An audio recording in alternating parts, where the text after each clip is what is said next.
Halo, masih di pelajaran komputer akuntansi. Kali ini kita akan melanjutkan pelajaran kita, yaitu masih di kasus PT Berkah, yaitu menginput transaksi penyesuaian.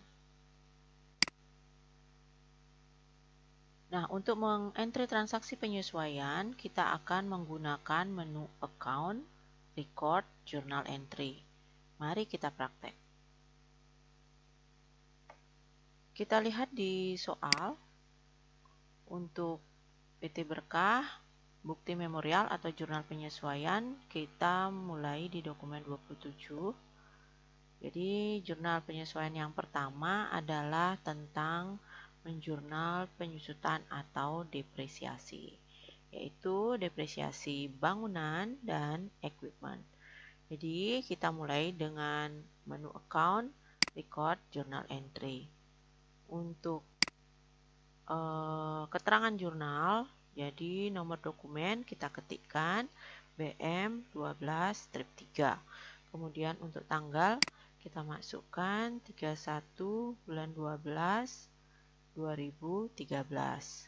Untuk memo kita bisa isi depresiasi. Nah, di sini untuk biaya depresiasi, jadi bisa kita pisah jurnalnya antara depresiasi building dan equipment, bisa juga kita gabung. Jadi debitnya di sini jurnalnya adalah debit biaya depresiasi, kredit akumulasi depresiasi. Kita lihat di bagian expense, depreciation expense. Kemudian di kredit adalah akumulasi depresiasi untuk building atau gedung. Jadi di sini kita ketik 1 juta. Kemudian untuk equipment kita lihat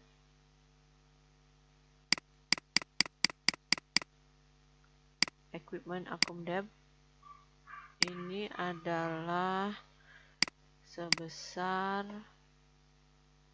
1.800.000. Jadi debitnya adalah 2.800.000. Sehingga di sini adalah 1.800.000. Kita lihat di sini total debit dan total kreditnya sudah seimbang, out of balance itu sudah 0. Silahkan kita tekan dulu Ctrl R. Jadi jurnalnya seperti itu. Ini adalah jurnal yang digabung. Kalian bisa gabung seperti ini atau dipisah. Kita tekan record. Dokumen selanjutnya yaitu dokumen 28. Nah, di dokumen 28 adalah data penyesuaian tentang supplies atau perlengkapan dan tentang beban asuransi. Jadi pertama-tama yang harus kita perhatikan di sini adalah melihat saldo di perlengkapan. Kita buka menu report, kemudian account, kemudian pilih standar balance sheet, kemudian pilih neraca per 31 Desember 2013, display. Kemudian kita lihat untuk akun supplies. Di sini saldonya adalah 7.300.000.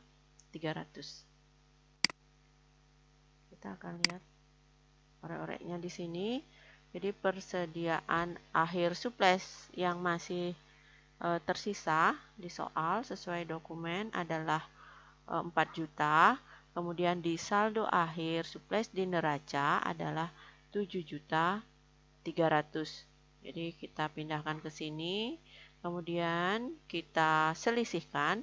Jadi selisihnya ini adalah perlengkapan yang terpakai. Jadi inilah yang akan kita jurnal. Sementara untuk beban asuransi, kita bisa lihat di sini di dokumen 28 dikatakan bahwa beban asuransi yang sudah kadaluarsa adalah 2.500.000. Jadi di sini beban asuransi yang kadaluarsa sama artinya dengan beban asuransi yang terpakai. yaitu 2.500.000. Jadi yang kita jurnal adalah 3.300.000 dan 2.500.000. Kita akan langsung jurnal. Jadi di menu account, record journal entry, kemudian untuk dokumen kita isi BM 12/4, tanggalnya 31 Desember 2013, memonya kita bisa isi supplies dan asuransi.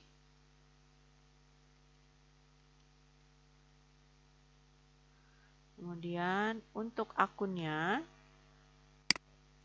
kita yang pertama untuk supplies kita pakai beban supplies, beban perlengkapan atau supplies expense.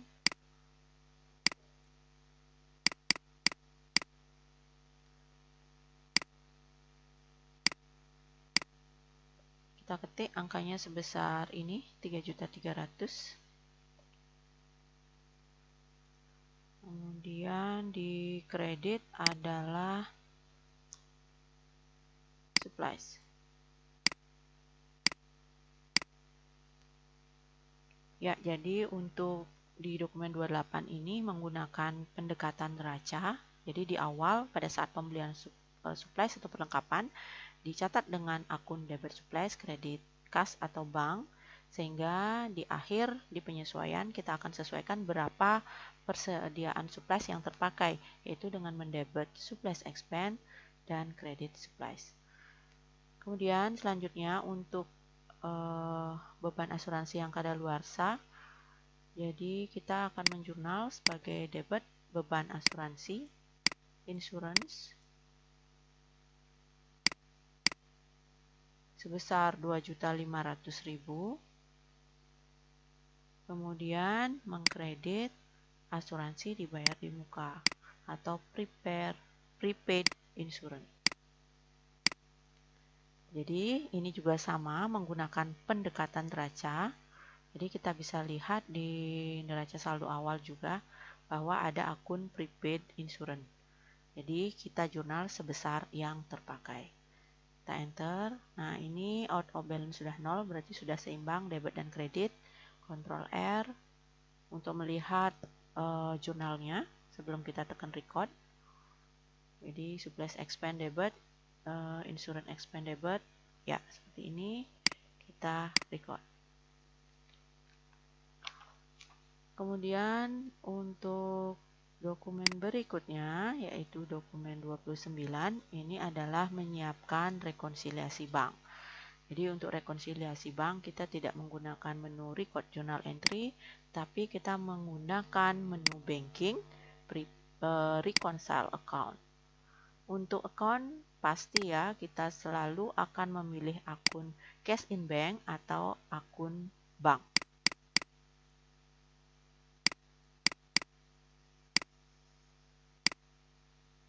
Kemudian bank statement date ini juga pasti tanggalnya akhir bulan, entah akhir bulan atau akhir tahun. Enter. Ya, jadi di sini adalah saldo kita ya. Saldo kita. Nah, di sini ada selisih out of balance sekian, jadi kita akan reconcile. Nah, karena di sini tidak ada data rekening koran yang kita terima, jadi kita akan langsung mencentang saja semuanya. Ya, jadi kita centang semua. Jadi out of balance sudah 0, baru kita bisa merekonsiliasi. Apabila out of balance belum 0, berarti ada pekerjaan kita yang salah. Ya, yang salah yang harus kita cek. Dari sini, bukti transaksi maupun tanggalnya. Nah, kemungkinan salah jurnal atau salah angka. Kemudian, biasanya di rekonsiliasi bank kita diberikan data minimal tentang biaya administrasi bank dan pendapatan jasa giro atau pendapatan bunga bank. Jadi kita akan langsung entry di sini, yaitu di bank entry. Ya, jadi di bank entry ini kita akan langsung dua jurnal kita entry. Bagian pertama di atas adalah tentang service charge atau biaya administrasi bank, dan bagian yang kedua di bawahnya adalah interest earned atau pendapatan bunga bank atau pendapatan jasa giro. Jadi di service charge, misalnya kita memasukkan biaya administrasi bank 10.000, kita masukkan di sini nominalnya 10.000. Kemudian di expense account ini kita bisa pilih biaya administrasi bank. Misalnya ya, kita lihat akunnya di sini. Ya, ini dia. Nah, ini akunnya. Kemudian untuk yang di interest earn, ini bisa kita masukkan dulu nilainya. Kemudian income account-nya adalah pendapatan bunga bank. Nah, di sini bisa kita lihat interest income. Ya, jadi di posisi other income.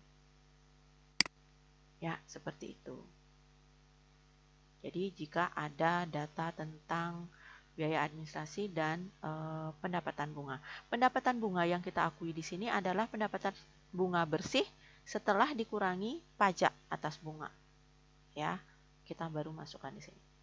Ya, itu misalnya. Tapi di kasus kita ini tidak ada data, sehingga kita cancel saja.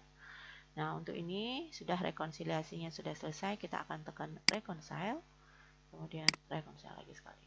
Ya, jadi tidak ada yang menggantung ya. Sudah bersih. Nah, itu untuk dokumen 29.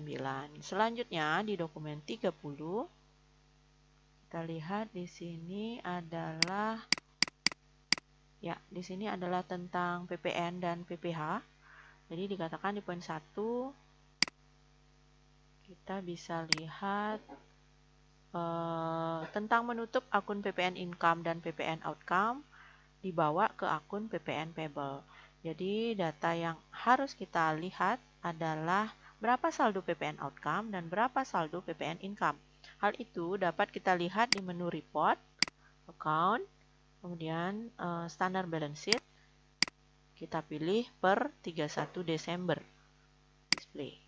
Nah, di sini di liability kita lihat ada saldo PPN outcome 190.000 ya. Kita tulis diorek-orek.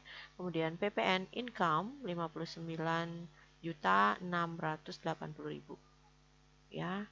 Sehingga selisihnya adalah sekian. Jadi sekianlah yang masuk ke PPN payable. Nah, mari kita jurnal.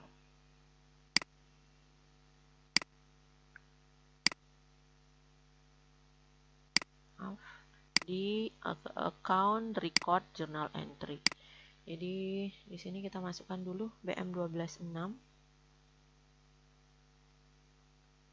Ya, memo di sini adalah PPN payable. Ya, kita lihat di sini akunnya adalah kita akan mendebet PPN outcome. Jadi saldo normal PPN outcome adalah di kredit, kita bawa ke debit supaya 0. Kita lihat di sini PPN outcome debitnya adalah 83.190.000. Ya, kemudian PPN income kita taruh di kredit. Jadi saldo normalnya PPN income adalah di debit, kita bawa di kredit. Yaitu 59.680.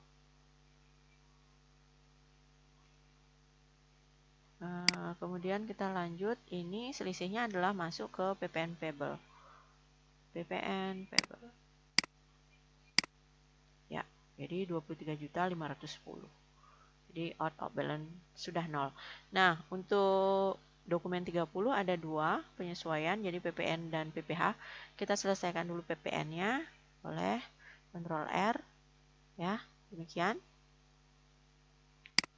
Kita record dulu. Nah, kita masih lanjut sekarang di dokumen 30, yaitu poin yang kedua, menghitung PPH badan. Dikatakan di sana bahwa menggunakan tarif PPH pasal 17B Undang-Undang Nomor 36 Tahun 2008, yaitu tarifnya adalah 25% kali 50% kali PKP. Kenapa kali 50%? Ini adalah fasilitas pengurangan tarif bagi perusahaan yang omsetnya atau peredaran brutonya masih di bawah 4,8 miliar per tahun. omset sama dengan peredaran bruto sama dengan penjualan bersih. Ya. Kemudian keterangannya di sini juga adalah PKP dibulatkan ribuan ke bawah. Nah, rumusnya di sini PPh badan adalah 25% kali 50% kali net profit, sehingga menjadi 12,5% kali net profit. Nah, jadi kita yang pertama kita akan melihat dulu berapa sih net profitnya. Kita buka report, account, profit and loss accrual, kita customize, kita blok semua. Jadi Januari sampai Desember, jadi boleh Anda ketik di sini 1 Januari sampai 31 Desember, atau boleh kita blok saja. Kemudian kita display, kita lihat di sini ada net profitnya sekian ya, 124.105.000. Nah, ini kemudian kalikan 12,5%. Ya, kali 12,5%.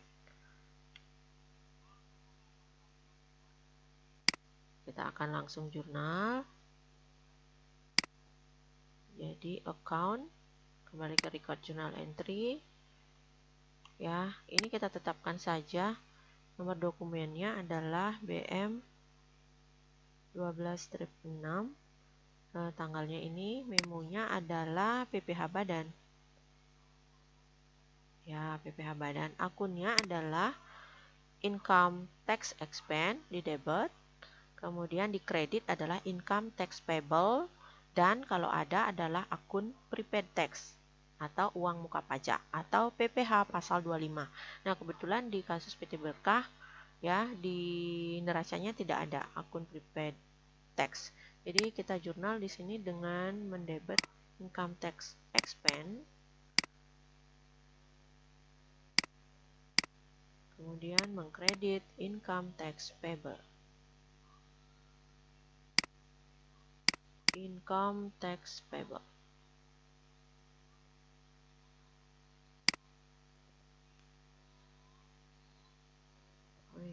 Maaf. Income tax payable. Ya. Jadi kita akan hitung 12,5% kali 124.105.000.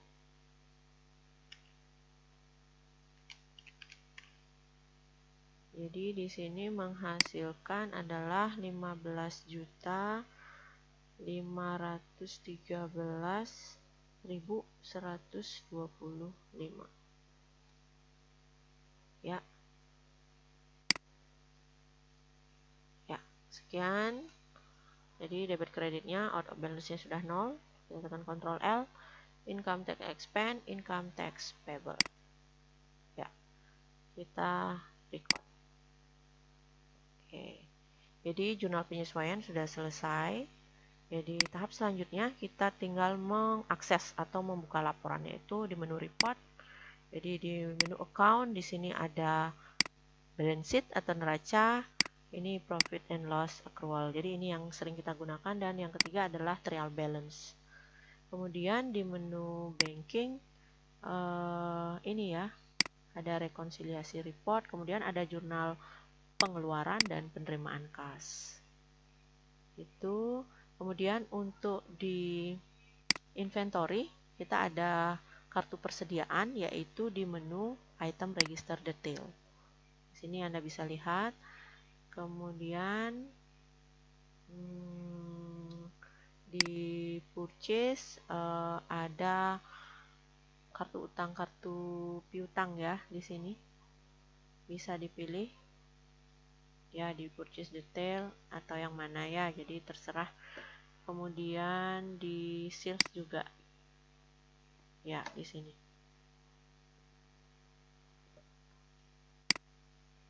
Jadi demikian tentang kasus PT Berkah.